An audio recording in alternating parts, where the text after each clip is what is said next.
Welcome, everyone, and thank you so much for joining. Welcome to Startup Grind. If you're not familiar with us, please join our community in Detroit, metropolitan area, and we are one of the chapters from around the globe. Startup Grind is focused on supporting entrepreneurs, giving them a network to network with each other and understand the grind that each entrepreneur goes through. It is one of the largest network around the globe, and I encourage you to join us and participate. Thank you so much for being here with us. Today, I'm honored to have three guests, and each have their own unique story, and I'm really just can't wait to actually dig and share their insights about their own journey and about their business and about what they're doing. And hopeful with the whole idea today is the resiliency. So what each one of them had to do to keep resilient in their business and keep their business going. And of course, although I have my own resilience frame, it's always good to hear from the actual entrepreneurs and what they might think about their resiliency and their own journey and how they got here. So with that, it'll be awesome if we could just have each one of you just introduce yourself, maybe like a minute or so about your, obviously your name, but also your company and what do you do today, and then we'll go and come back again for a second round of questions. So maybe we'll start with Linda, since I have you next to me right now on the screen. Okay, as the perfect. screen move around, and then I'll shift to Autumn and then to Joe. So each question. Okay. So thank you, Linda. Go ahead. Thank you, Faris. So I'm Linda Schlesinger Wagner. I am the founder of a business called Skinny Tees that is an international woman's seamless tops, bottoms, skirts, you name it, we do it. And I started this at 62. I'm 73 now, and I had to do it. It wasn't a choice. Failure was not a choice. I needed to make money. So we can all do this. We can all do this. Thank you very much, Linda. Very cool. Joe, you want to go?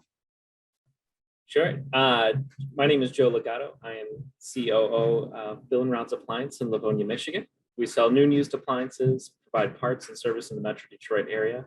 And I am in the process of continuing to purchase the business from my parents, and will be a third generation, founded in 1963.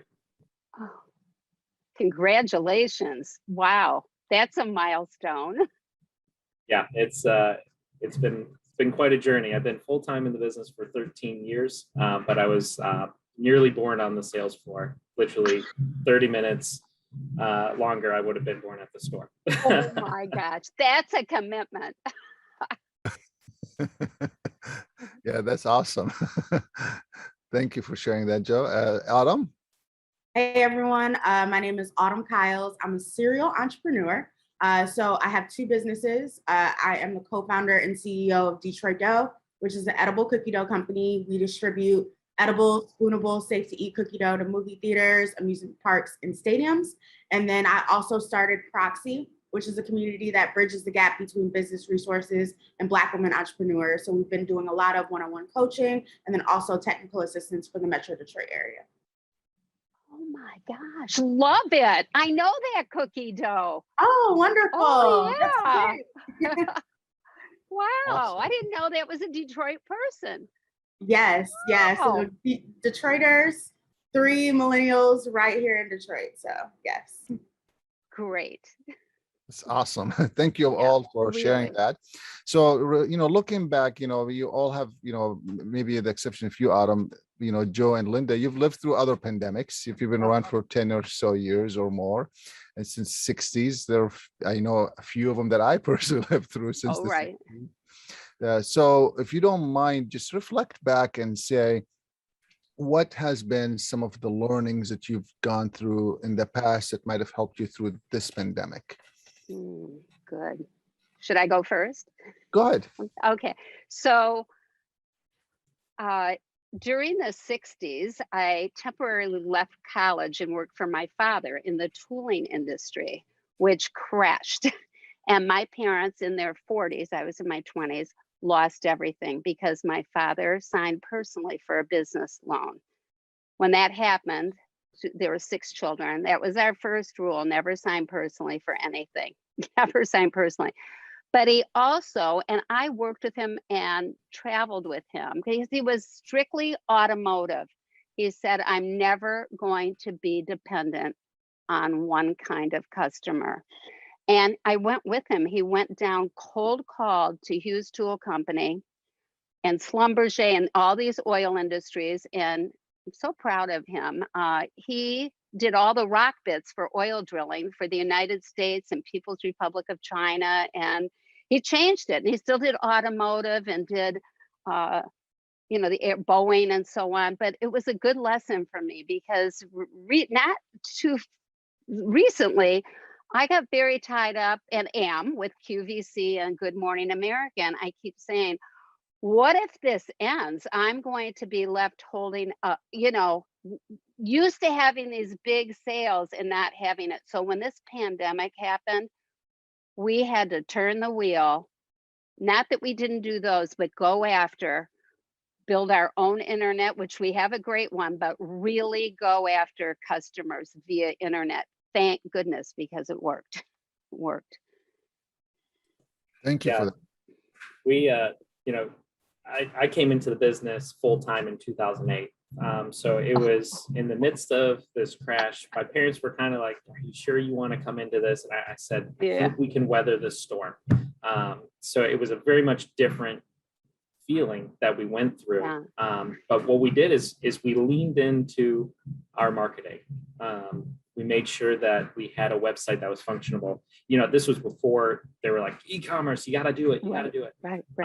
And we leaned into it, and we started to optimize our website, and we were able to keep our services going. We were able to keep steady growth from our retail side as a result of that. So leaning into some of those components really helped us to weather that storm and to continue to grow.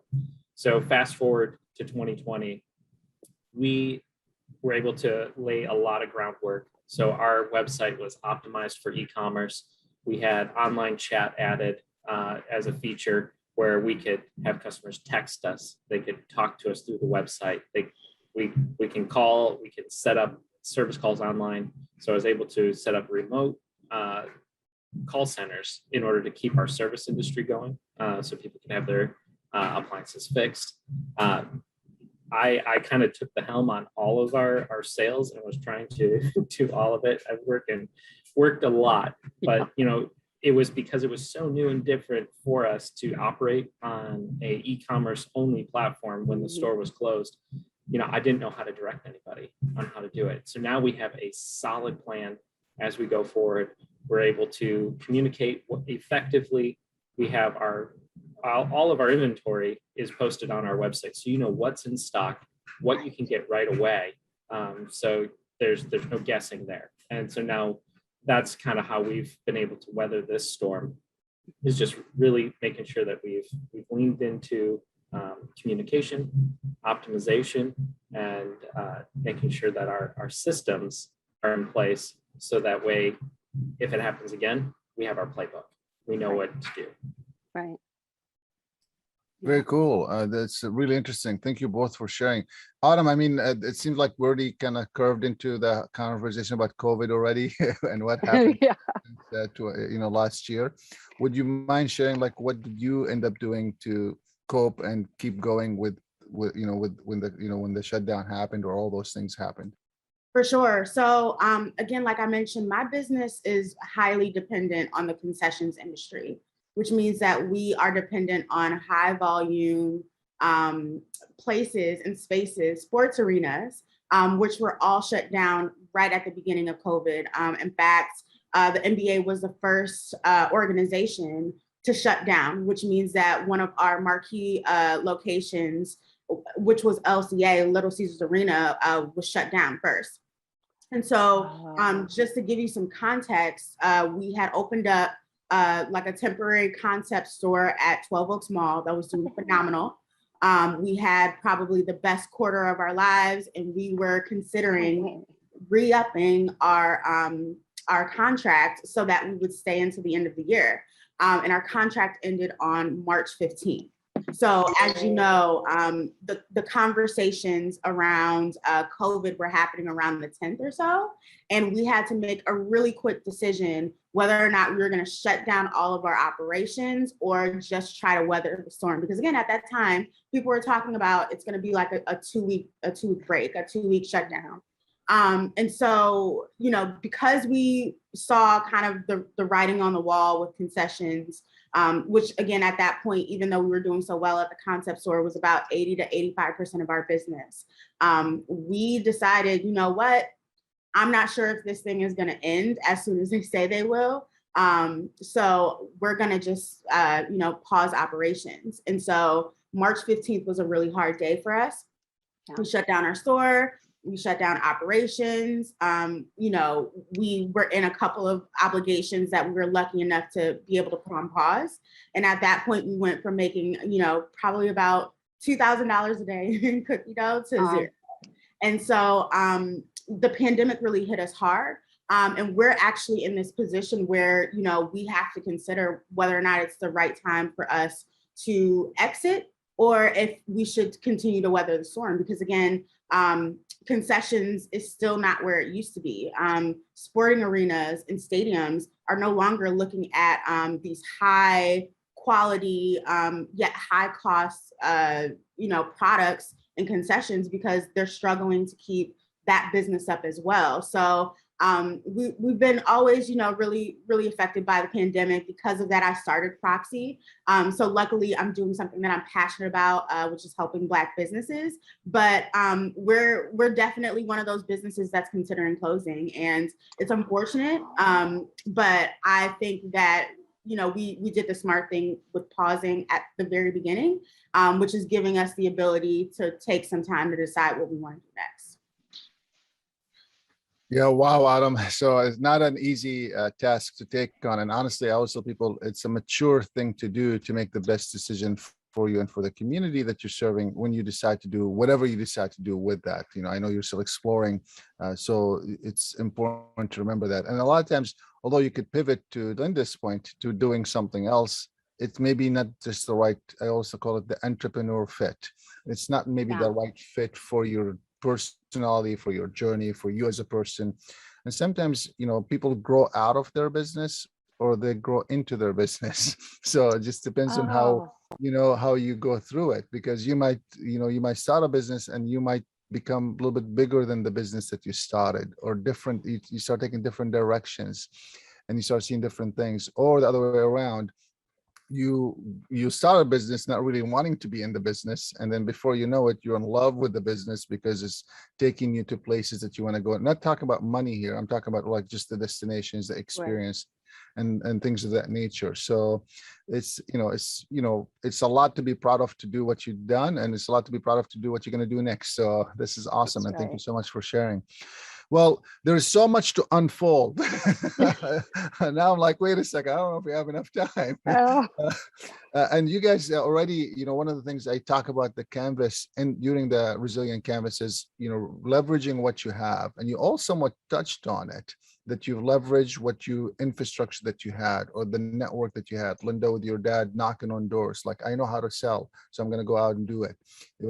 Joe, with you already have the, you know, the website, so we could just add these new components that could potentially get more sales going. Adam, you looked in back and said, you know what, I would really love helping other Black women entrepreneurs do something. I could take this time and do something with it and leverage the experience that you've gained from, you know, you've won some serious money pitching. So those skills can be applied to any business, right? So these are the kinds of things that you've done, which is fabulous. Well, you know, when I read this reports a couple of years ago, it was 2020, when I was reading the reports about COVID, most of the reports that I read were saying, I'm not the expert, they're the expert telling me it's going to take somewhere between 18 months to 3 years in a short term, and could potentially up to 10 years long term. We all know now that when I was saying that back then last year, few people wanted to kill me, and I'm like, listen, I'm not I'm just a messenger. I'm reflecting back on what I'm reading. Now, the good news and bad news, it's the same in a way. Bad news, sure, it's 3 years to maybe 10 years max. 2 years at the bottom and maybe 18 months. The good news is, unfortunately, we're almost 2 years in. Right. So they're Yeah. counting from October 2019 is what they're counting, these experts are. So we're already at almost October 2021. So, 2 years in where we are, although it's shifted and changed and looks different than it was before, we're still in somewhat a pandemic, era per se, as we say. Anyway, so thank you for sharing that. Well, so what are some of the things that you felt that you did differently this time during COVID that kept you going than you did in other pandemics? Well, for me, Mhm. in March, I had to let my entire staff go, Mhm. but I still was getting orders. So I was the one woman show. Okay. And I had dealt with a young man who runs a program or has it at his hands, Tapestry, and I gave him all of our mailing lists or all of our addresses, and he's very affordable, I want to say. And he told us the 7 cities we should be putting Facebook ads in. Oh my gosh. It's called Tapestry. It's like he had me guess the cities, or he said, where do you think your wealthiest customers that buys from you? Oh, it's Salt Lake City, Utah. I had no idea. I would have never chosen that. But he gave us these 7 cities. We didn't have a big budget. We started advertising there, changing how we're doing that. I didn't. My adult children are involved and started something on uh, online or a text message program. You get a text from us with something's on sale or new, and they can click on it. I think it's called SMS, and it immediately takes them to our site and they buy. We tested that 3 months ago. We did $7,000 in 2 days. I mean, it's just like I never even heard of it, and I can't take any more in my brain. But so we keep doing that. Now everyone's back here, but my reps, there's many adult women's stores and boutiques that have closed permanently. The sales reps still aren't out there. They're not calling on customers. I mean, they'll do it for a good customer of theirs, but it's like that part is done. I don't think that's ever going to happen again. So we have to be the salesperson, and we hired an old employee is coming back to lead that team and do that. And it's not like I can't do this. It's like I better do this. And what are we going to do different? We're smart. We're hard workers. We have a great team. And we do. I talk with them and we think of great things to do. And it just works. But this Tapestry, oh my gosh, that put us back where we wanted to be just by Facebook ads. So that was my big thing. It's awesome. Well, I mean, again, you leverage the emails that you already had and the Yeah. data and the work that you had to really get you moving forward. So that's Yeah. good insights, Linda. Thank you for sharing that. Hmm. What about you, Adam or Joe? So If you- again, this is my first pandemic that I'm living through. So I really don't have anything to say about what I've done differently. I think one thing that we did that a lot of other businesses didn't do is we didn't scramble. We just stopped, right? Yeah. And some people need to know when to, keep on going and when to just pause. Yeah. And for us, that I think that was the smartest decision we can make. We set up some arrangements with people that we were in leases with, just to kind of stop. And with that, I think we just stopped the bleeding, which was a lot better for us instead of trying to pivot, spending money, doing all of these things, especially knowing how the concessions industry was. So that would be probably one thing that we didn't do from other businesses during this time. Yeah, for us, it's always about being prepared. I like to think of every possible scenario. I didn't think of all of this by any stretch, but I did think about, the changing workforce as we were leading up to this, like that remote work was becoming a topic of conversation already, where people were, being incentivized to move to other states and cities that they could work remotely from, and they'd have incentives from that city to live there. And how could we leverage that? My brother is in LA, and he works pretty much all remote. and he'll go hiking, and as long as he gets his Wi-Fi signal, he can do his job, and he does that sort of thing. So I was already putting those types of things into play, setting up soft phones on computers where I have some ladies who are single moms that work for me, and childcare is spotty, and I want them to be able to still earn their income and be able to take care of their kids. And so those were things that we were already working on, making it so that parents could be a little bit more flexible with their job. You know, if I could do some things differently, I probably would have done it sooner to become more familiar with the technology. And there's still so much more that we could be capable of using the right technology. And kind of like Linda, my brain gets stretched so many different ways that I'm like, you know, we've got almost 40 employees, and we're trying to solidify systems. And so, you know, now that's really what we're doing, is making sure that we have proper processes in order, that I have job descriptions for all my managers, that we have different divisions of labor, and that we have our whole map of who to go to for what.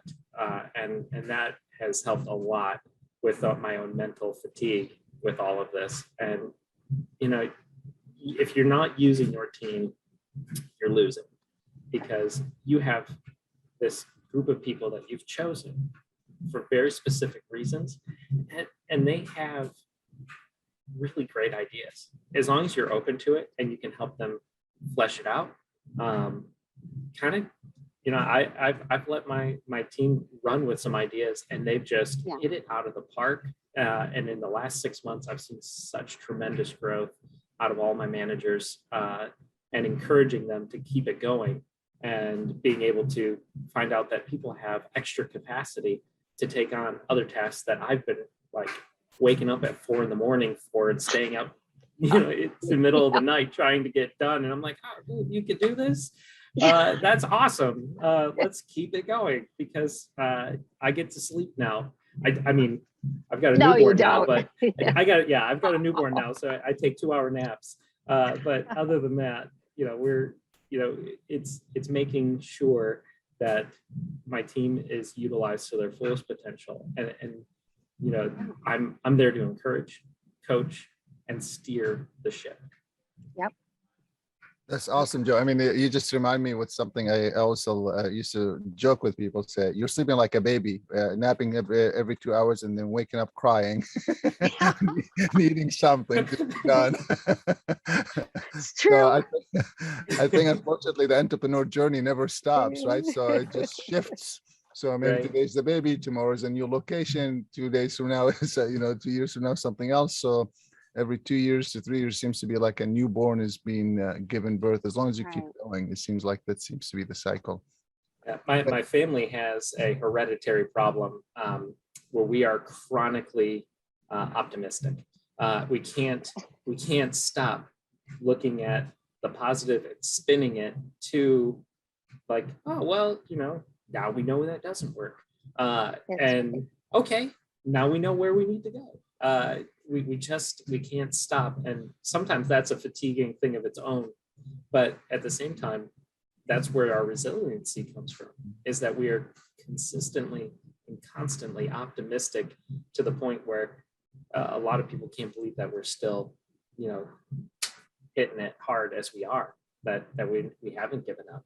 And I think that's really just a trait that my parents have instilled in me, and, you know, my kids have it too. My daughter she looks at everything. She's 5, and she's like, oh, well, at least now we know. And so, yeah, we do. Thanks. I'll clean it up. That's awesome. Yeah, I love that.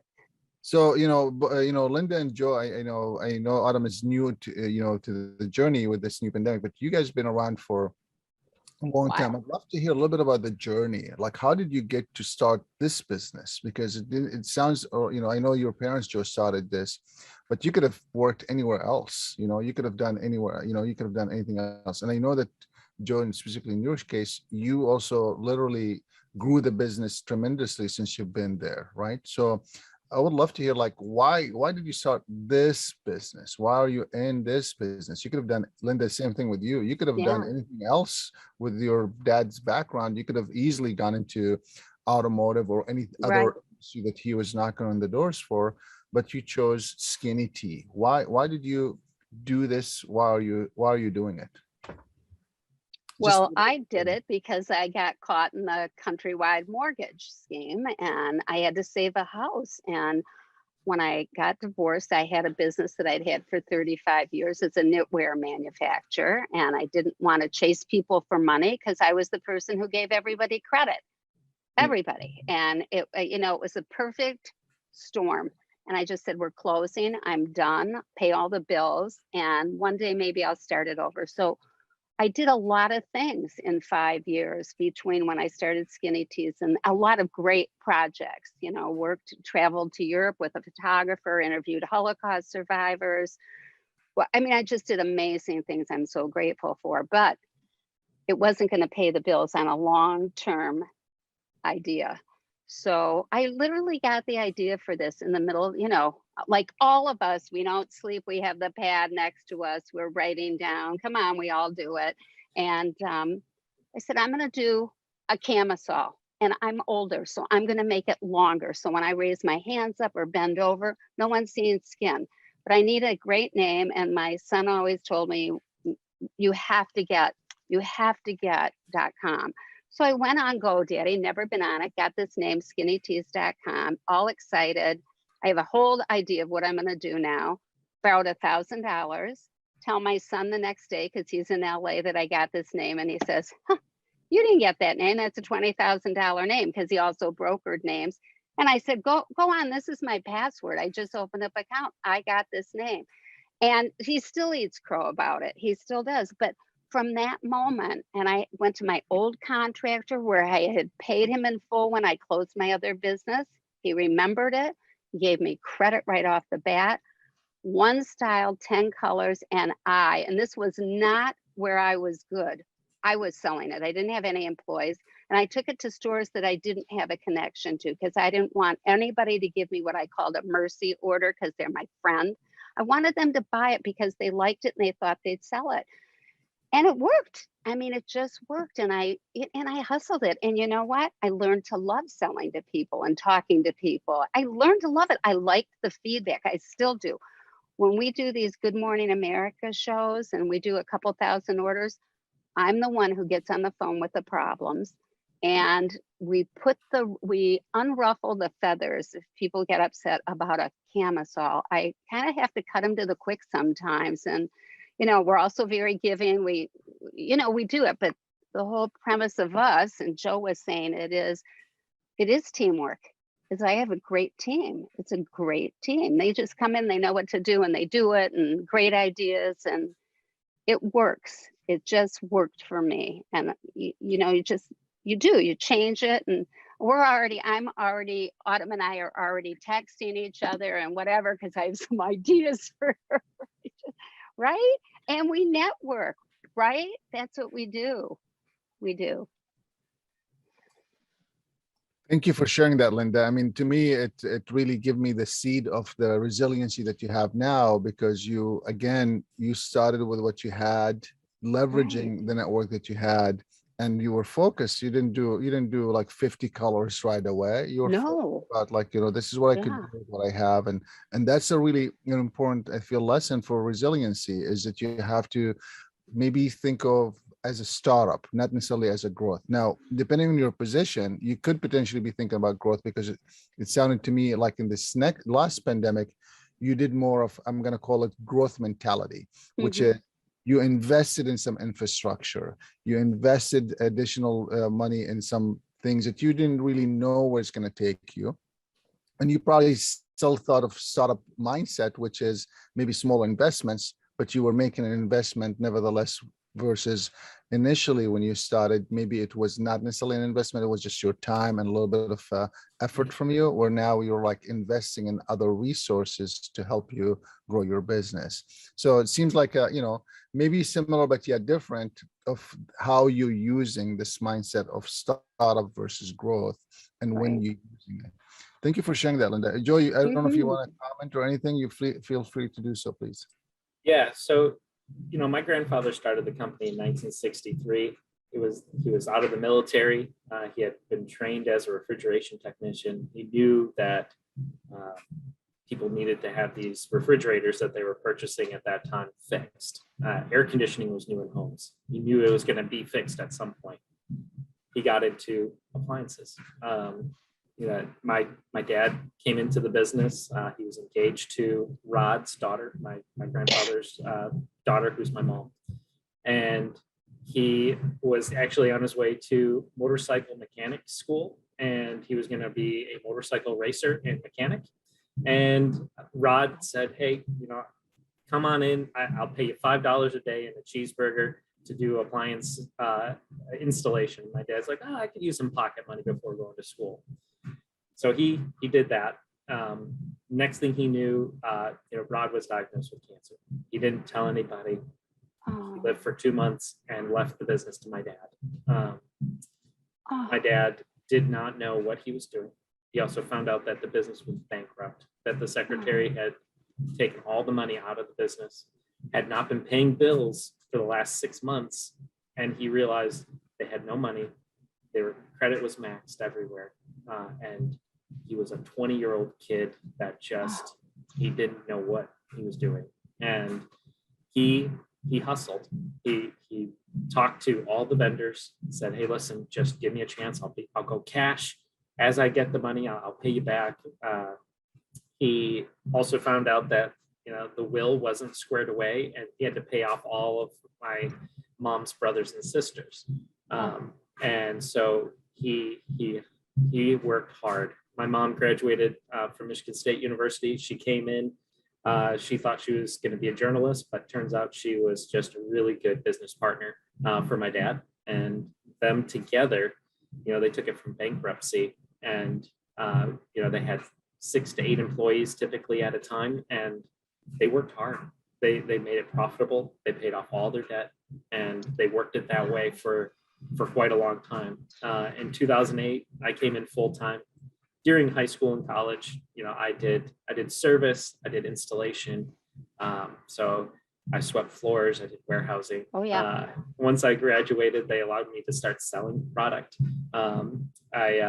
I had worked at another appliance store at the same time to learn how to work in a larger atmosphere. So we went from 8 employees when I started to now we're almost at 40. And we've just seen tremendous growth. We went from a 3,500 square foot building to now 18,000 square foot. And we sell everything from rebuilt appliances for someone that just needs something to work to your ultra premium. And that's our goal, is to always know who we're serving, and that it doesn't matter who you are. You've got something that you can get from Bill and Rod's, and we're here to take care of you the same as anybody else. And so that's a little bit of my story. I forget your original question, but I enjoyed what really drew me into the business actually is I went to school for advertising and marketing originally.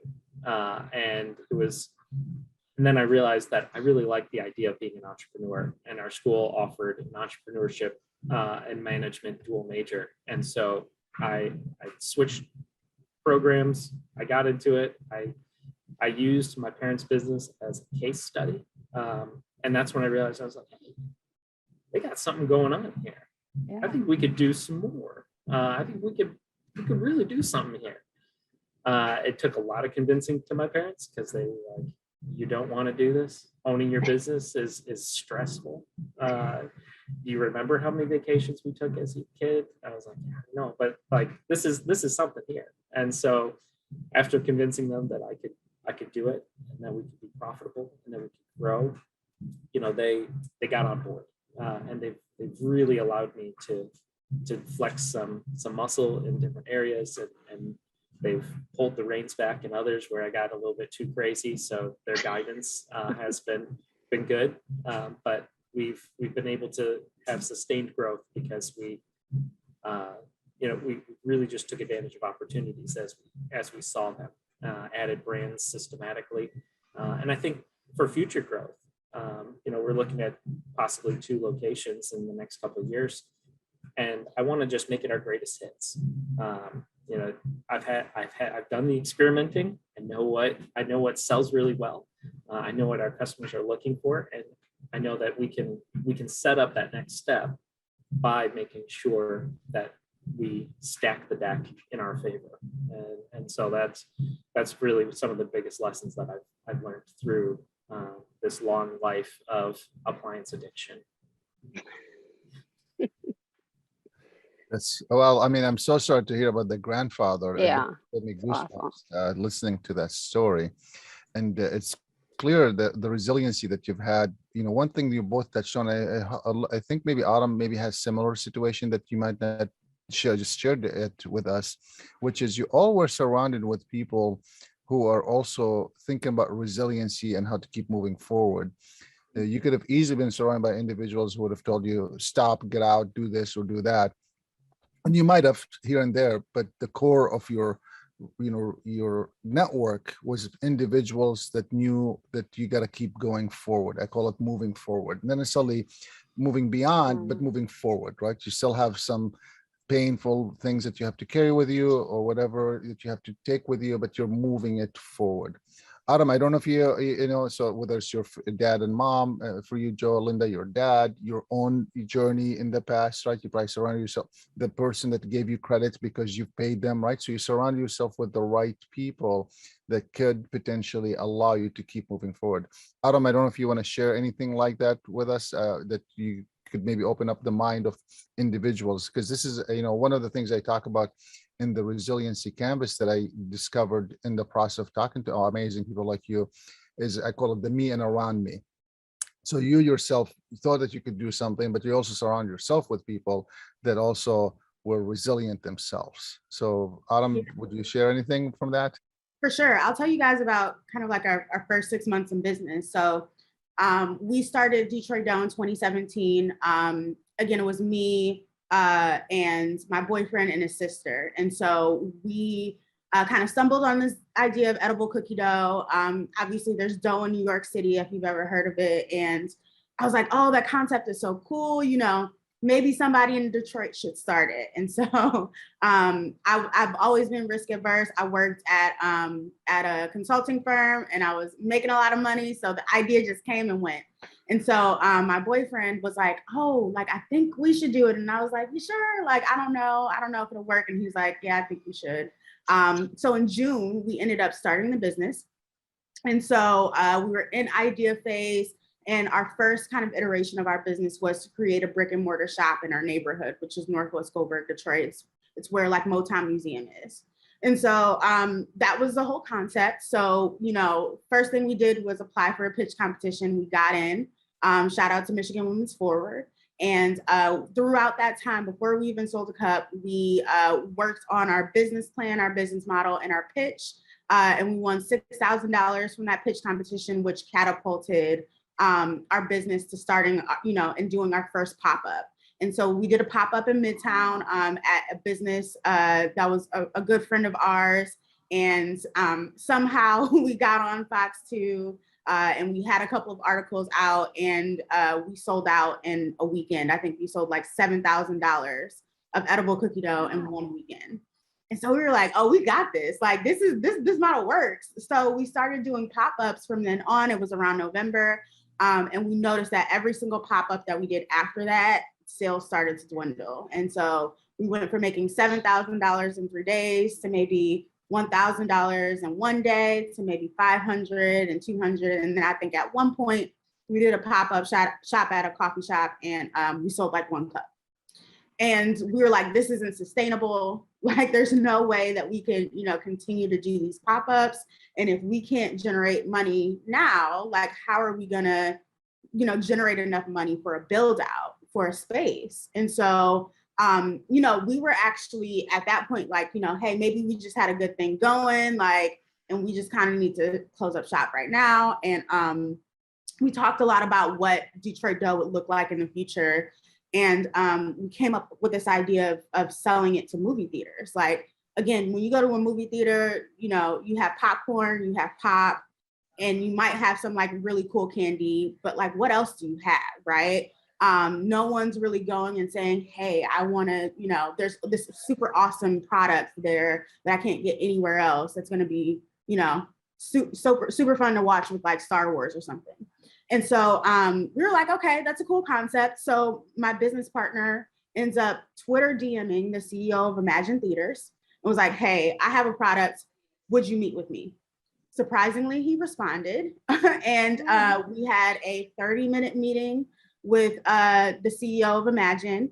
And he was like, yeah, let's go. And we were surprised because we were like, there's no way that we landed such a big deal off of a Twitter DM. And what we didn't realize is that we didn't have a manufacturing space. We were making it out of our home and we were doing all of these things. And, we were just piecemealing it together. But luckily, the team at Imagine gave us a space for us to manufacture our product.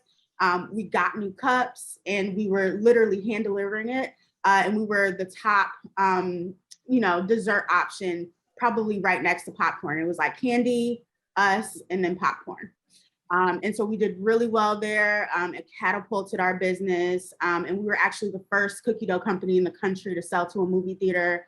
And had we not, started to think more creatively and innovatively about where cookie dough can be, we would have ended up closing shop before 2018. So that's probably like the biggest resilience story that we have. It was the start of us getting into, University of Michigan's Big House, and into Little Caesars Arena, all of these places. And we just kind of grew from there.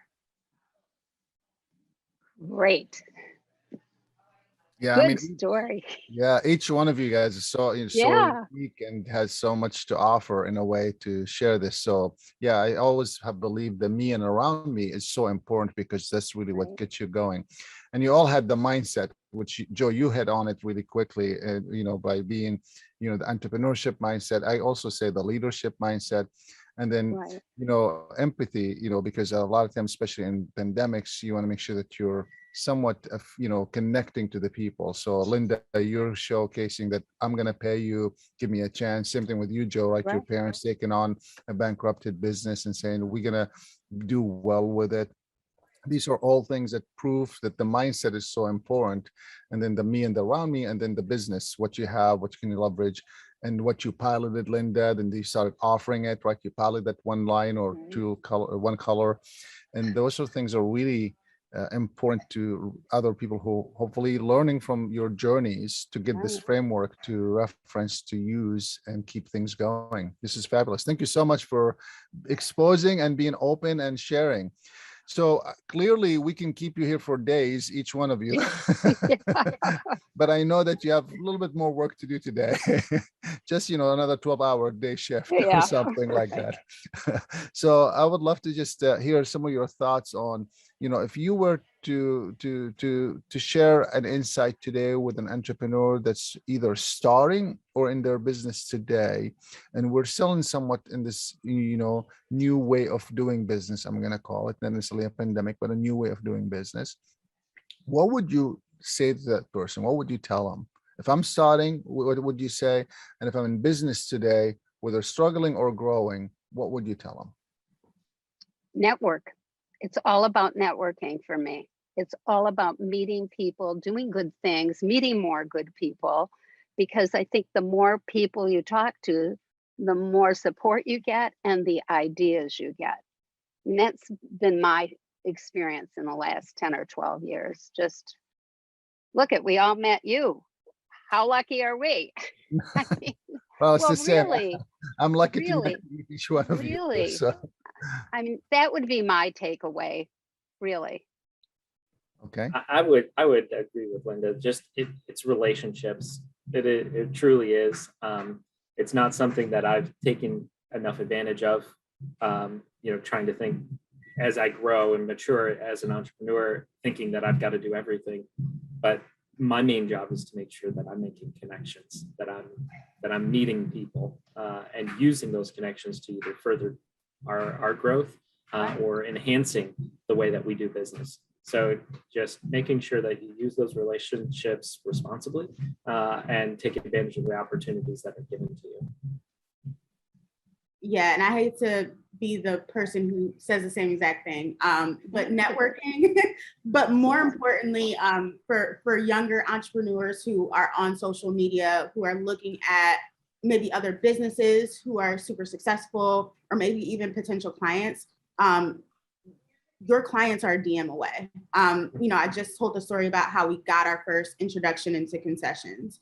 But I've landed a lot of my personal connections and opportunities literally through sending an Instagram or a Twitter DM. And a lot of people think it has to be a formal email or a formal conversation, but you'd be surprised at how much you can get just by asking. And so start to leverage what you already have. If you're on TikTok right now and you see an awesome creator and you want them to try on your products or do whatever, right?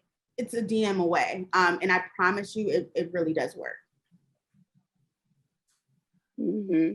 Wow. So we got network, relationships, and DM away. I like that.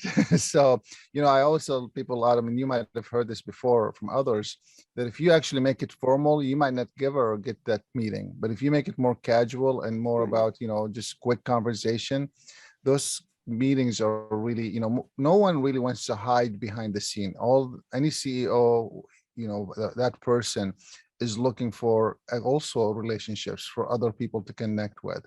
And it's important to DM, but I think also something you mentioned is also important to be ready to operate, right? Because once you DM them and they said, let's do this, you're like, oh, what do we do now? But you were upfront about it and you were able to navigate it and do those things.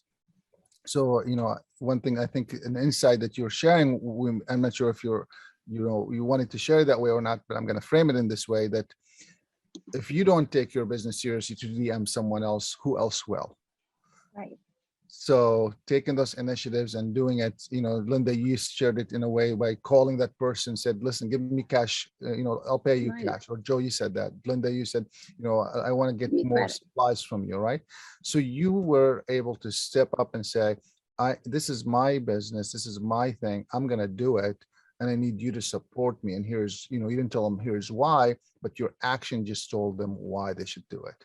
So thank you so much for sharing such insights. I want to, leave you for, leave a couple of minutes here for you to, to like go back to your normal day and do whatever you want to do. And, if it comes, I was going to say, give me one word to close the session, but you somewhat gave me that one word, but if you feel like there's a word that comes to your mind when we say resilient, you please welcome to leave that one word again here. And as we close, and I will give you the chance to do that, I want to say thank you. It's been an honor to have you here. Thank you so much for making the time, making the space, and sharing such insights and, exposing your journey to the world for others to learn from it. So if you want to go ahead and say one word that comes to you when I say resilient, and we'll close. Teamwork. I'm teamwork. Endurance. Endurance. Trust. Okay. Thanks a million. Have a great day, guys. Again, thanks a million. Thank you. Okay. Bye. Join us Thank next you. time for another Startup Grind.